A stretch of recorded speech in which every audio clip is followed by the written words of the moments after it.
দেশেই তৈরি হচ্ছে আন্তর্জাতিক মানের ব্যক্তিগত ও বাণিজ্যিক গাড়ি। জাপানের মিৎসুবিশি আর মালয়েশিয়ার প্রোটন ব্র্যান্ডের নতুন মডেলের গাড়ি এখন আর শুধু বিদেশ থেকে আমদানি হচ্ছে না, এসব গাড়ি তৈরি হচ্ছে গাজীপুরের কাশিমপুরে অবস্থিত র্যানকন শিল্প পার্কে।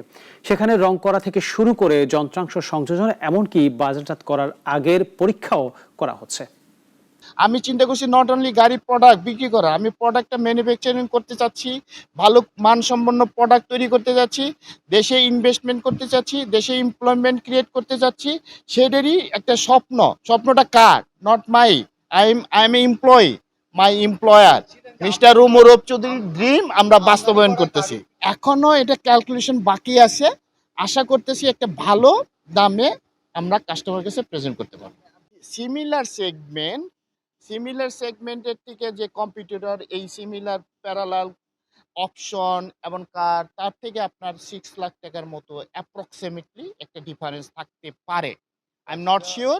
আমাদের ফাইন্যান্স ডিপার্টমেন্ট এবং এই ব্যাপারে কাজ করতেছে, ওরা অতি শীঘ্রই আমাদের জানাবে এবং অতি শীঘ্রই পাবলিকলি প্রকাশ করবে যে এটা this is the costing and sale price, this is the sale price.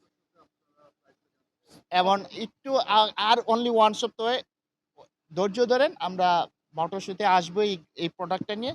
তখনই নিশ্চয়ই একটা কাস্টমার কাছে প্রি বুকিং একটা অপশন থাকবে, প্রি বুকিং এ আপনারা প্রাইসটা অটোমেটিক্যালি জানতে পারবেন। এবং আমাদের ইকোনমি গ্রো করছে দেশে। কাস্টমারদের যে গাড়ি ব্যবহার করার যে নিডটা সেটাও বাড়ছে, এবং নট অনলি ঢাকার বাইরেও ডে বাই ডে মার্কেটটা বড় হবে।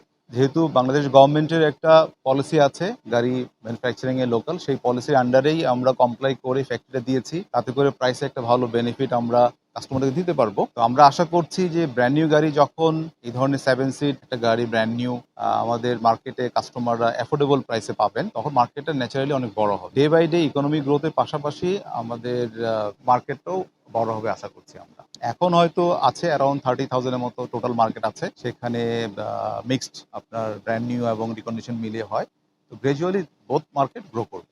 মার্কেট একটা ডেফিনেটলি অ্যারাউন্ড 10%-এর মতো মার্কেট গ্রো করে। তারপরে জিনিসটা হচ্ছে যে মার্কেট গ্রো করার সাথে আরও কিছু সম্পর্ক থাকে গভর্নমেন্টের ট্যাক্সেশনের।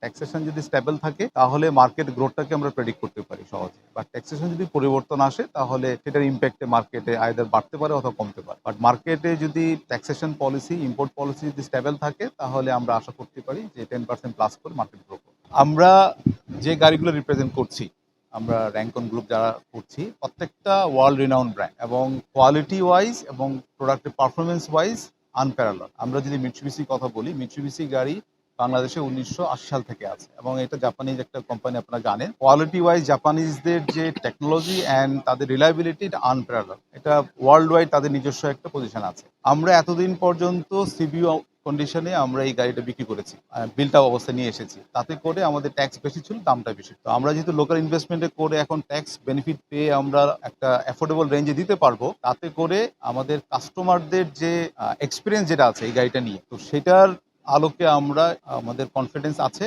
যে আমাদের নতুন ক্লায়েন্ট যারা হবেন তারা পুরোনো ক্লায়েন্ট যারা আছেন ইউজ করছেন তাদের এক্সপিরিয়েন্সটা জানলেই তারা ওনারা বুঝতে পারবেন। প্লাস মিৎসুবিশি জাপানিজ গাড়ি, জাপানিজ কোয়ালিটি, সেম কোয়ালিটি এখানে মেনটেন হবে।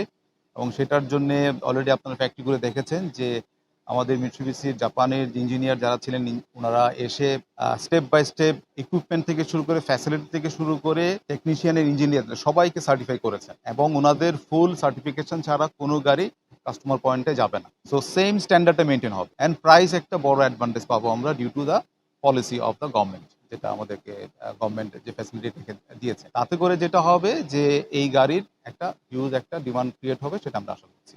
আর রিসেল ভ্যালুর পয়েন্ট থেকে যদি শুরু করি, সেক্ষেত্রে যেটা দেখা যাচ্ছে জাপানিজ ব্র্যান্ড প্রত্যেকটা রিসেলগুলো ভালো। আর তার সাথে যেটা হচ্ছে মিৎসুবিশি 1980 সাল থেকে বাংলাদেশ মার্কেটে আছে। পার্টসের ক্ষেত্রে প্রত্যেকটা মডেলের পার্টস অ্যাভেলেবেল, সেটা আমরা অফিসিয়াল সোর্সে আমাদের কাছে পার্টস আছে। আমরা অ্যাজ এ ডিস্ট্রিবিউটর হিসেবে আমাদেরকে পার্টস রাখতেই হবে অ্যাজ এ কমপ্লায়েন্স। আমরা যে মডেলে বিক্রি করবো সেটা পার্টস আমাদের ওয়্যার হাউজিং করতে হবে। পাশাপাশি যে পার্টসের যে লোকাল মার্কেট যেটা আমরা দেখে থাকি, যে বাংলা মোটর আছে, মহাকালী আছে, সেখানেও মিৎসুবিশি গাড়ির পার্টস অ্যাভেলেবল। আর যে গাড়িটা আমরা লঞ্চ করতে যাচ্ছি এক্সপেন্ডার, সেই গাড়িটা আমরা 2019 সাল থেকে এবং ব্র্যান্ড নিউ সেক্টরে এই 7 সিটার মাল্টিপারপাস যে গাড়িটা, সেই গাড়িটা হাইয়েস্ট সেল করেছে এই মডেলটা পার্টিকুলার। পার্টিকুলারলি, সেটা আপনি ব্র্যান্ড নিউ যত মডেল আছে সবগুলো মিলিয়েও যদি কম্বাইন করেন এটার নাম্বারটা বেশি, এবং এটার প্রোডাক্টের quality, performance and the resale value সবগুলো কম্বাইন্ড হয়েই কিন্তু আমাদের কনজিউমাররা গাড়িটা কেনার সময় সিদ্ধান্তটা নিয়ে থাকে।